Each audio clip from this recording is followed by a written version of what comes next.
my favorite quotes, losers have goals and winners have systems. Systems always trump goals, trust me. So develop those habits and you'll benefit from them probably tenfold.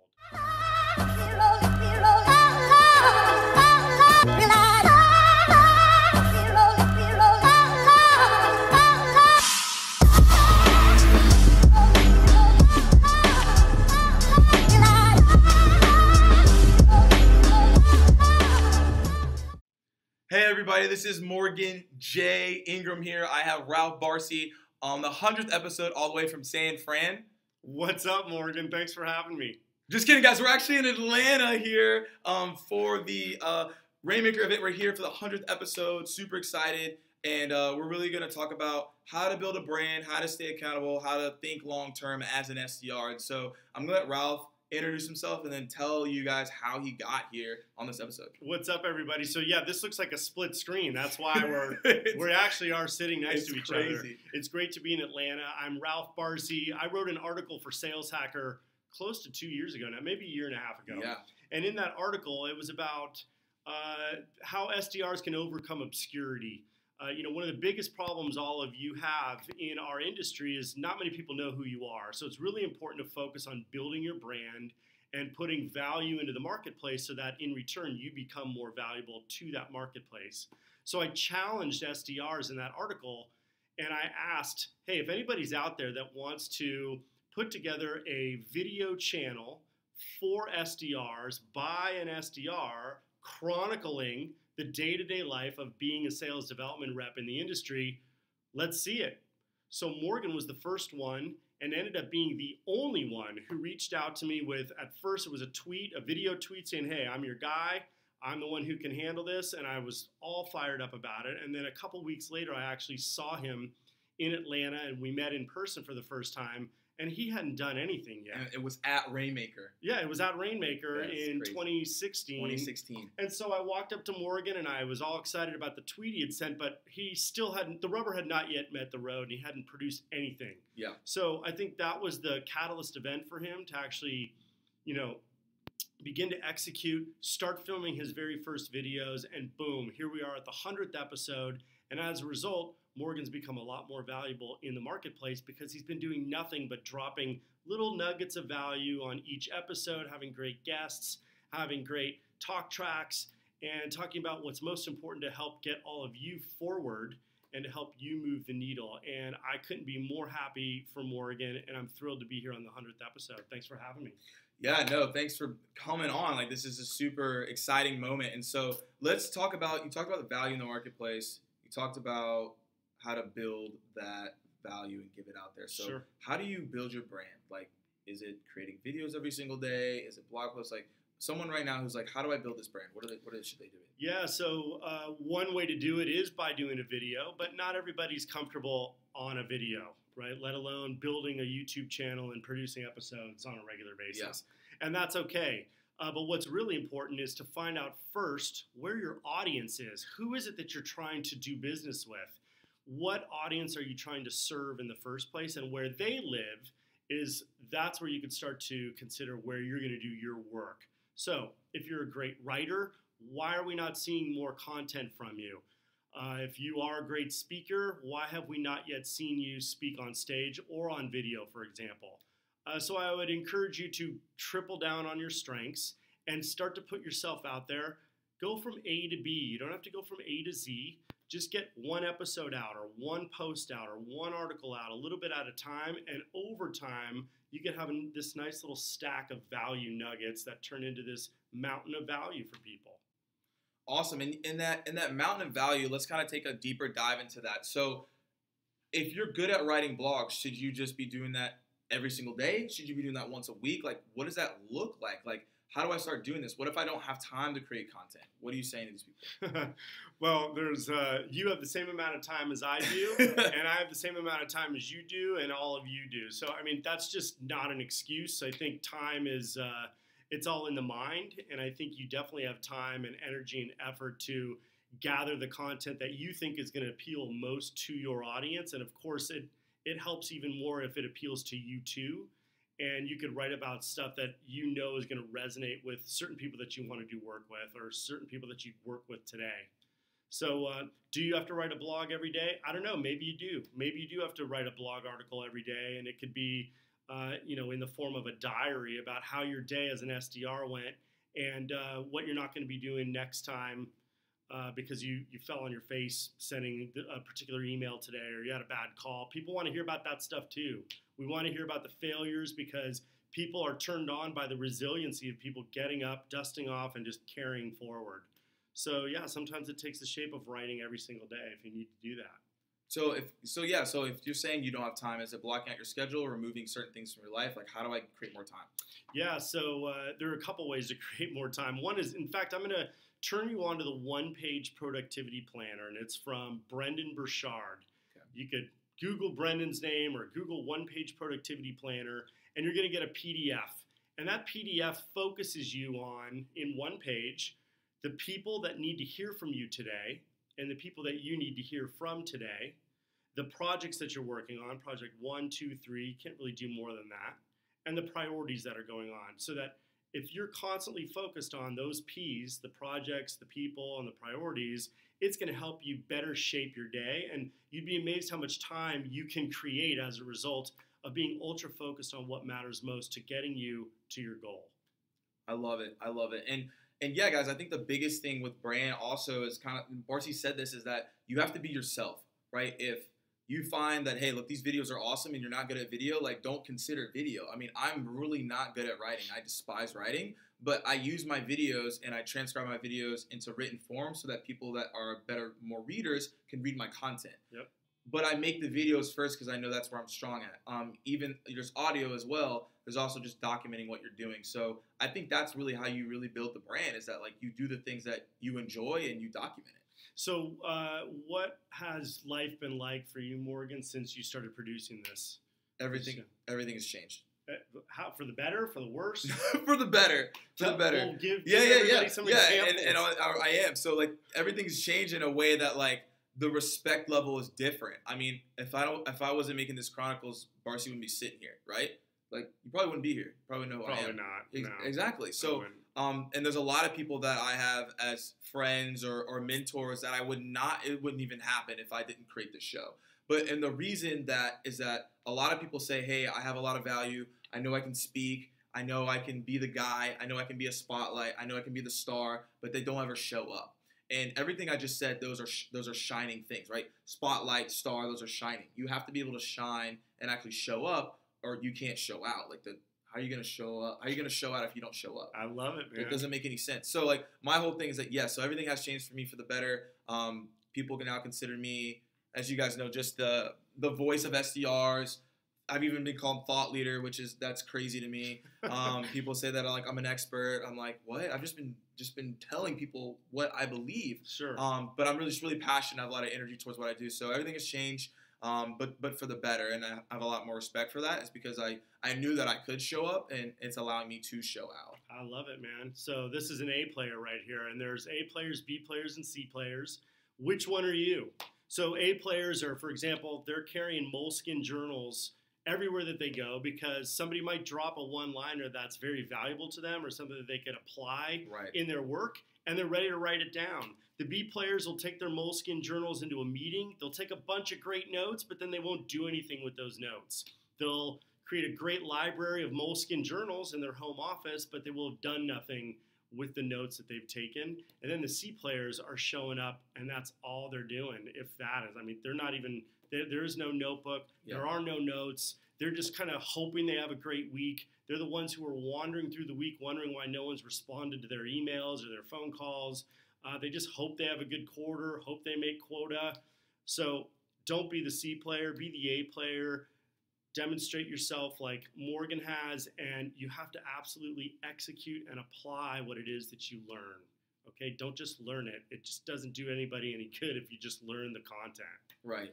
Yeah, and that's really big. And let's talk about, like, you talked about learning, you talked about all these things, and but that all kind of pulls into accountability, right? We talked about brand, we talked about building the content, and now you're comfortable. But how do you stay accountable to what you said? Like, what if I told you, hey, I'm gonna do the SDR Chronicles, and I never did it? Like, Right. What does that show?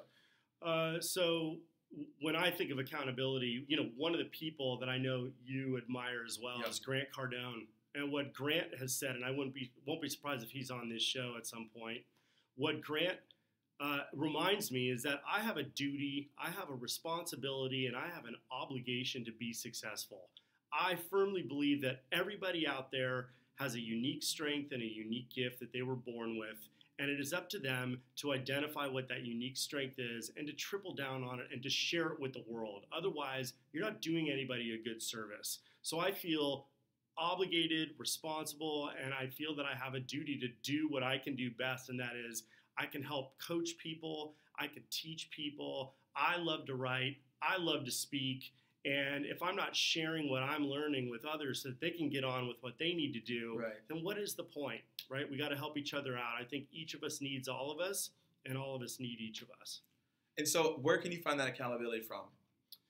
Probably the first resource would be a mentor or a buddy. So for SDRs, for example, it's really important that your leader and your organization encourage mentorship. And a buddy is more of a colleague. So if I had just started at Terminus, for example, as a brand new SDR, somebody like Morgan or someone on the SDR team would be my buddy. Maybe they're there a couple months more than me. And then a mentor would be somebody in a more advanced role, somebody who's really got me under their wing and can show me the ropes about what the career path could look like if I execute on a couple different things, and then holding me accountable for what I say I'm going to do, because so often people say they're going to do something and they just don't do it. Yeah. And so mentors are those that can hold you accountable to do what you say you're going to do. Yeah, and I think that's really key, because for me as a person, when I go and I say I'm going to do something, I have to do it. It's like that's when I know I'm going to do it. When I say, hey, I'm going to do this, I'm going to do it. And so I think a lot of people, when I post certain things like, hey guys, this is what I'm going to do this year, that's an accountability factor that like there's a lot of people now watching. True. And I think that the accountability gets you further. But what happens if you decide, hey, I don't want accountability, I just want to do my own thing? Well, it depends on who you're trying to serve, right? So, for example, I'm a father of 3 kids, and I'm a husband, and if I just decide one day that I'm just not going to be accountable and I'm just not going to do what I say I'm going to do, it has systemic impact that's very negative, and a lot of people are hurt as a consequence of my decision. Right. So you need to check yourself as to who's kind of in your sphere of influences and people that you can influence, and what are the consequences of you not holding yourself accountable or asking someone to hold you accountable? What are the consequences that other people, other than yourself, are going to have to deal with as a result? And when you start facing outward and thinking of others instead of yourself, suddenly it lights a nice little spark under you and you're accountable again.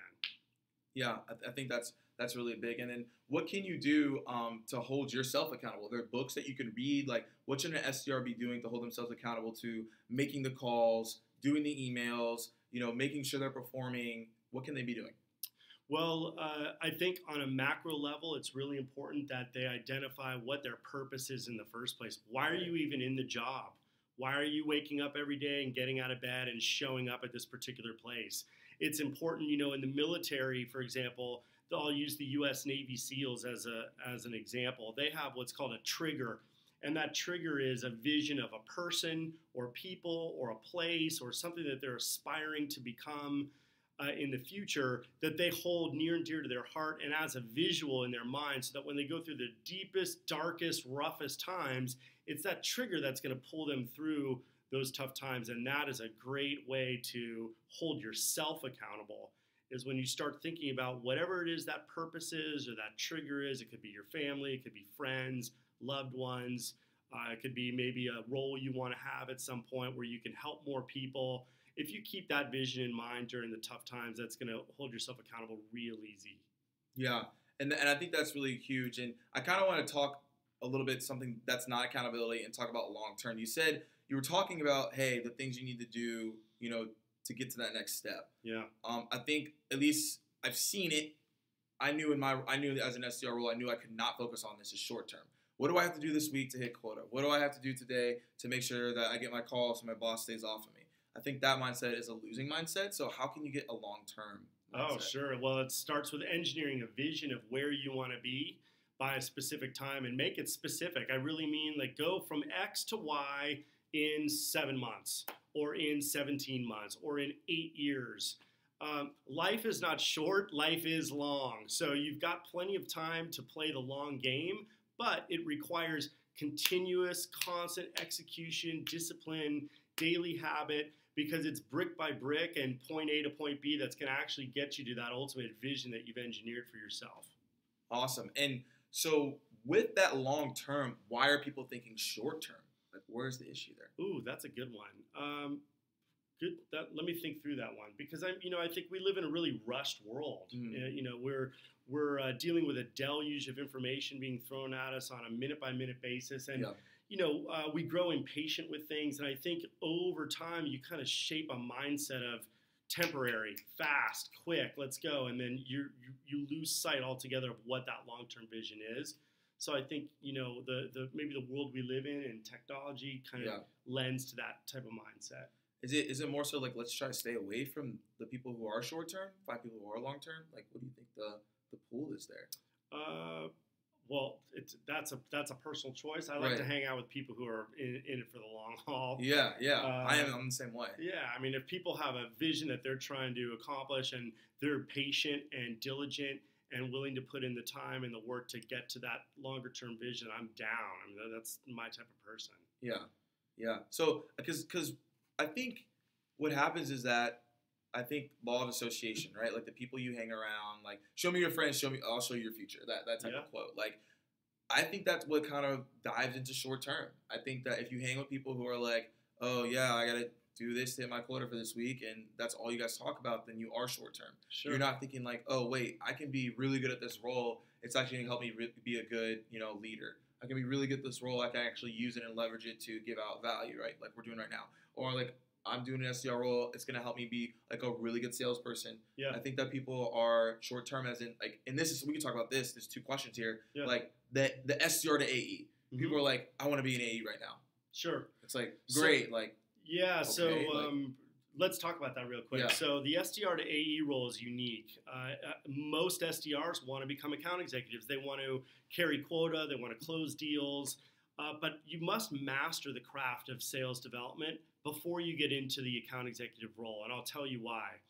You will skip over the fundamentals of, for example, prospecting or diligently following up on an inbound lead, having an understanding of how much that lead cost from an investment standpoint from the demand gen team, having a better understanding of the audience of prospects that you're calling into. If you're not taking the time and using the patience to master that craft as an SDR, the second you become an AE, you're going to have a real uphill climb, and you're going to be so caught up in trying to understand the deal mechanics, and that is once the opportunity is going through the funnel and now you're responsible for bringing it to closure, because you didn't pay attention to the fundamental steps of moving deals little by little through the funnel while you were in SDR, you end up failing or not performing well as an account executive, and all of a sudden you find yourself on a performance plan. And you're in that account executive role about 12 to 18 months, and then you jump ship and you go become an account executive somewhere else, and you do the same pattern because you didn't follow the fundamentals and the basics. You didn't learn the bounce pass or the chest pass when you were an SDR. And it has horrible impact on your career over time when you miss those first basic steps. It's just like when you do become an account executive, it is better to lose a deal in the first round than the 15th. And if you're on a forecast call, for example, and you're trying to tell your VP of sales or your CRO why this deal isn't going to cross the line, and it's like in round 14 of 15, right, and that CRO and you identify together that it was because you missed essential steps in stage 1, 2, and 3, that makes everything and everyone look bad, and it really doesn't do much good for the business or for yourself. So that's how critical it is to master the fundamentals as an SDR and be patient in that. It takes about 18 to 24 months to do that, typically, at least in the B2B SaaS world that we work in. And I think if you go into the SDR role knowing that, it's going to pay in spades in the future. Yeah, I mean, you kind of talked about the chest pass and the bounce pass, and it's that's like the greatest example because I think when I played basketball like my entire life. Played in high school, almost played in college. I didn't. Middle school, elementary, I like played since I came out the womb with basketball basically. Like that was my sport. Yeah. So the biggest thing that my coach always says like you gotta know the fundamentals. Because I was like, man, I'm so ready to where I can dunk, I can hit half court shots, I'm blocking people, and he's like, that doesn't matter. It's like, wait, why does that not matter? Like that's cool, and he's like, it's cool, but points are points. Yeah. The fundamentals are the fundamentals. Like you gotta learn how to dribble. You gotta learn how to do the bounce pass. You gotta learn how to do the chest pass. You gotta learn how to slide your feet on defense. Like if you don't know these things, you're gonna lose. We're all gonna lose. That's right. And so I think that like a lot of people get caught up in like the fancy stuff, like the closing and like the deals and the gongs that you hit and like the deals and the parties, but it's like that doesn't really matter unless you know the fundamentals, because like that's the only reason you're going to be able to do special stuff. If you don't know the fundamentals, it doesn't matter. That's true. I mean, just to use basketball as a reference, you've got Steph Curry on the Golden State Warriors. Every single game to warm up, he'll warm up with all fundamentals. Fundamental like single hand dribbling, double. He'll do 10 feet out, 20 feet out, 30 feet out shots. He'll do free throws, just the basic stuff over and over and over again in repetition, and that's what's really shaped his skill. Yeah. So yeah, don't lose sight of the fundamentals, guys. Get on the phones, send emails, make your next email even better than the first one. Get really, really good at writing. A great book that I would refer you to is called Writing That Works by Joel Rafielson. Just get into the fundamentals and master them. And so, yeah, with the fundamentals, should someone be like, hey, long term, I want to be really good at cold calling, so long term, I want to be the best cold caller possible? Like, how do you set up these long term goals? Like, we talk about the mindset, but like, what's the execution on that? Well, think about today's CEOs and today's CROs and today's rock star account executives that you work with. They're still prospecting. The best of the best are still out there pressing the flesh, shaking hands, lobbing in calls to people because maybe they want to be on their talk show or they want to submit an article to their magazine. Right. But that's all prospecting skills that you learn 101 when you're an SDR. So it really applies to so many different phases of life and of your professional life, especially impact on your professional life when you're just doing the fundamentals on a regular basis and creating a discipline out of it. It reminds me of one of my favorite quotes: losers have goals and winners have systems. Systems always trump goals, trust me. So develop those habits and you'll benefit from them probably tenfold. Awesome. Well, Ralph Barsi, thank you so much for coming on the 100th episode. This has been an awesome journey just to like get here, and you made that statement, and now we're here, right? It's awesome. So, any last things you want to say as we wrap up here? Are you going to keep doing the videos after 100 episodes now, Morgan? What are you going to do? It's pending. After 100, I'm gonna take a break for a while. It's quite a milestone. And then we're gonna figure it out from there. Okay. Don't want to overextend it.